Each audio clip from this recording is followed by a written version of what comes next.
Hello students, good morning and Jai Swaminarayan to all of you. Today I am going to start a new chapter of our textbook Unit 5 The Snake and the Mirror, written by Vaikom Muhammad Basir. So friends, first off I want to tell about the writer Vaikom Muhammad Basir.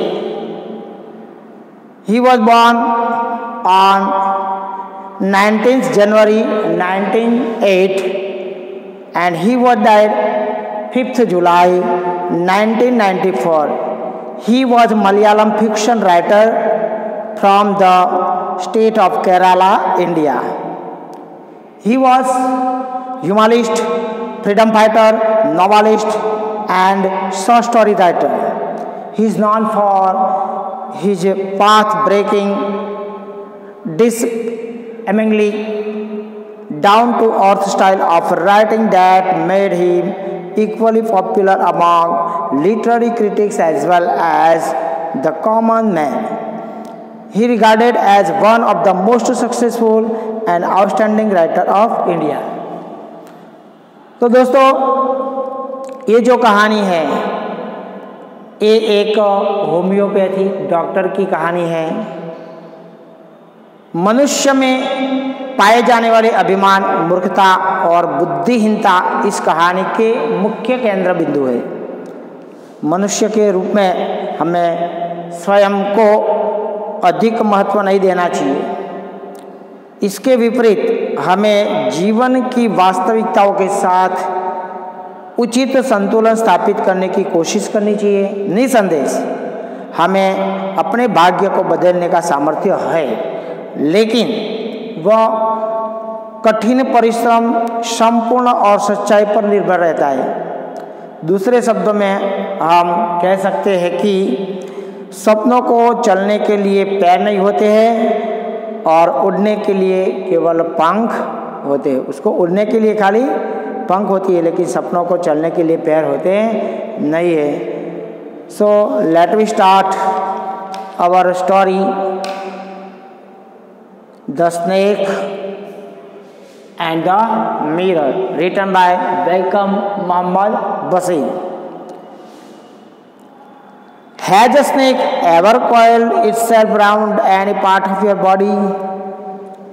क्या कभी किसी सांप ने अपने आप को कभी किसी सांप ने आपको शरीर के किसी भाग में लपेट लिया है?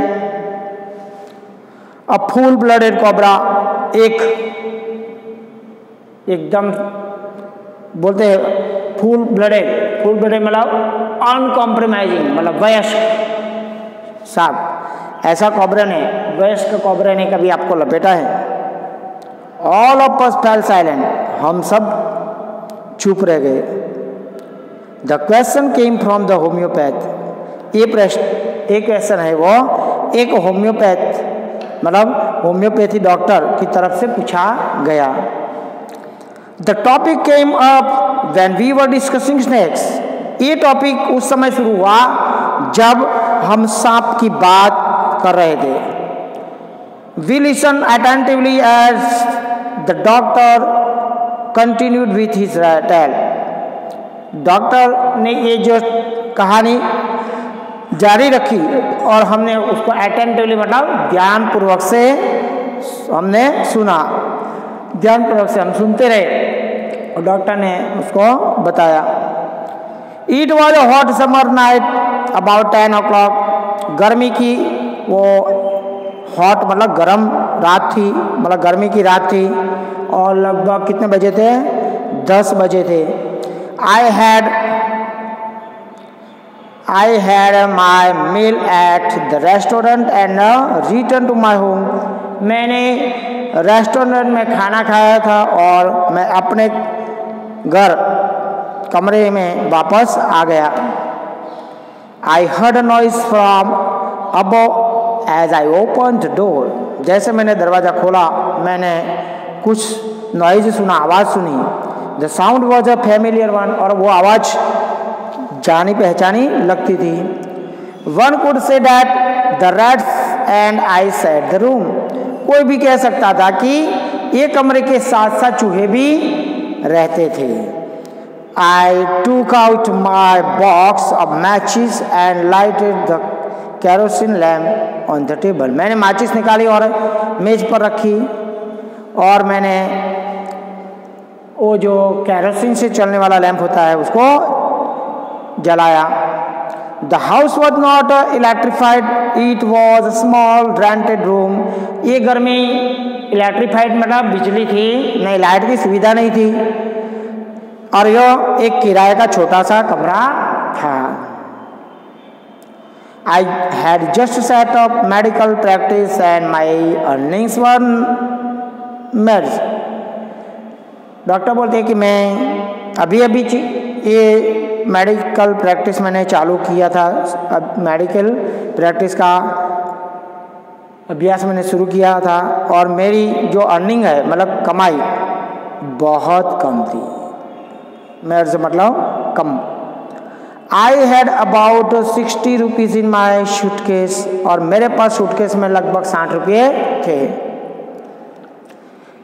Along with some shirts and dhotis, I also purchase one solitary black coat which I took off my black coat, white shirt and not so white vest and hung them up. कुछ कुर्तों और धोतियों के साथ मेरे पास एकमात्र काला कोट था। Along with some shirts and dhotis I also possess a solitary black coat, solitary मतलब सिंगल, एक, मतलब कुछ कुर्तों और धोती के साथ मेरे पास एक काला कोट था, जिसे मैं उसे उस समय पहनता था। Which I was then wearing, मतलब उस समय मैं पहनता था। I took off my black coat, white shirt and not so white vest and hung them up, मैंने अपना काला कोट, सफ़ेद कुर्ता, बनियन जो इतनी सफ़ेद नहीं थी वो उतारा, और मैंने हैंग देम अप मतलब उसको खूंटे पे टांग दिया। आई open the 2 Windows in the room, मैंने कमरे की 2 खिड़कियाँ खोली। It was an outer room with one wall facing the open yard, वह एक बाहरी कमरा था और जिसकी एक दीवार खुले आंगन के सामने ही पड़ती थी। It had a tile roof with long supporting gap that rested on the beam over the wall, इसकी जो रूफ है छत, इसके पर लंबे डंडे पर टाइल्स लगी थी और जिन्हें सहारा देने के लिए दीवारों पर बीम भी लगाया था, बीम लगाए गए थे। देयर वाज नो सीलिंग, और उसमें कोई पक्की सीलिंग था नहीं, पक्की छत थी नहीं। There was a regular traffic of rats to and fro the beam, beam से रैट्स चूहे रेगुलरली वहाँ से आते जाते रहते थे। टू एंड फ्रो आना जाना, वो आते जाते रहते थे। I made my bed and pulled it close to the wall, मैंने अपना बिस्तर लगाया और उसे दीवार के निकट खींच लिया, दीवार के पास खींच लिया। I lay down but I could not sleep, मैं लेट गया लेकिन मैं पूरी तरह से सोया नहीं। I got up and went out to the veranda for a little air, मैं थोड़ा उठा और ताज़ी हवा लेने के लिए बरंडे की तरफ गया। But the wind god seem to have taken time off, लेकिन लगता था कि पवन देव ने कुछ दिन के लिए छुट्टी रखी थी, जैसे कि पवन देव ने उस टाइम के लिए छुट्टी रखी हो, ऐसा फीलिंग हुआ। I went back in to the room and sat down on the chair, मैं कमरे में वापस आया और कुर्सी पर बैठ गया। I open the box beneath the table and took out a book the materia medica, मैंने मेज के नीचे रखे बॉक्स को खोला और उसमें से मैटेरिया मेडिका नाम की एक किताब निकाली। I open it at the table on which stood the lamp and a large mirror, a small comb ले बिसाइड द मिरर। मैंने उसी टेबल के पर उसको खोला और लैंप और एक बड़ा मिरर वहाँ पे रखा। वहाँ पे एक मिरर रखा गया था, उसके पास एक छोटी कंघी भी रखी गई थी। One feels tempted to look into mirror when it is near one. जब मिरर अपने पास होता है तो किसी को भी उसमें देखने की लालसा तो हो जाती है। टेम्पटेड मतलब लालसा होनी। I took a look, मैंने दर्पण पर नजर डाल दी। In those days I was a great admirer of beauty and I believe it making myself look handsome. उस दिनों में डॉक्टर बोलते उस दिनों में सुंदरता का एक बड़ा प्रशंसक हुआ करता था मैं, और मैं खुद को सुंदर दिखाने का प्रयास भी करता था। I was unmarried and I was a doctor, मैं तो अनमैरिड था और डॉक्टर भी था। I felt I had to make my practice felt. मैंने अनुभव किया था कि मुझे अपनी उपस्थिति अनुभव करानी चाहिए कि मैं खुद हूँ ऐसा फीलिंग तो, और मैं कुछ हूँ ऐसा फीलिंग होना चाहिए। I pick up the comb and ran it through my hair and adjust the parting so that it looked straight and neat. मैंने कॉम्ब को उठाई, कंघी उठाई और अपने बालों में कंघी की और मैंने मांग को समायोजित किया ताकि वह सीधी और साफ लगे। I pick up the comb, मैंने कॉम्ब उठाया, run it through my hair, और उसको मैं अपने बालों में डाला। एंड एडजस्टेड द पार्टिंग, और जो दूसरे अलग थे बाल उसको मैंने एडजस्ट किए। That it looked straight and, जिसकी वजह से वो सीधे और अच्छे लगे। Again I heard that sound from the वो, फिर से मैंने वही आवाज ऊपर से सुनी। I took a close look at my face in the mirror, मैंने अपने चेहरे को दर्पण में गौर से देखा। I made an important decision, और मैंने एक इम्पोर्टेंट डिसीजन तब लिया। I would shave daily and grow a thin moustache to look more handsome, मैं हर रोज सेविंग करूँगा और ज़्यादा सुंदर दिखने के लिए एक पतली मूछ रखूँगा। आई was after all bachelor and doctor, I was after all a bachelor and doctor. I looked into the mirror and smile, खास करके तो मैं एक अनमैरिड हूँ और वो भी डॉक्टर था। आईने में देखकर मैं मुस्कुराया। It was an attractive smile, वो मेरी एक आकर्षक मुस्कान थी। I made another earth shaking decision, मैंने एक धरती को हिलाने वाली मैंने डिसीजन ली। मैंने एक ऐसा डिसीजन लिया जो धरती को भी हिला दे। अर्थ शेकिंग मतलब हिलाने वाला, धरती को हिलाने वाला। I would always keep that attractive smile on my face to look more handsome, मेरे जो चेहरे पे जो अट्रैक्टिव स्माइल है वो स्माइल मैं रखूँगा कायम के लिए। मेरे चेहरे पर जो ये अभी मुस्कुराहट है वो मुस्कुराहट मैं कायम रखूँगा, क्योंकि उससे मैं ज़्यादा हैंडसम दिखाता हूँ, इसमें मैं ज़्यादा हैंडसम दिखता हूँ। I was after all a bachelor and a doctor too, on top of it, आखिरकार मैं क्या हूँ, अनमैरिड हूँ, और सबसे बढ़कर तो ये कि मैं डॉक्टर था और मैं अनमैरिड था। Again came that noise from above, फिर से वही आवाज़ ऊपर से आई। I got up and paced up and down the room. मैं उठा और कमरे में इधर उधर घूमने लगा।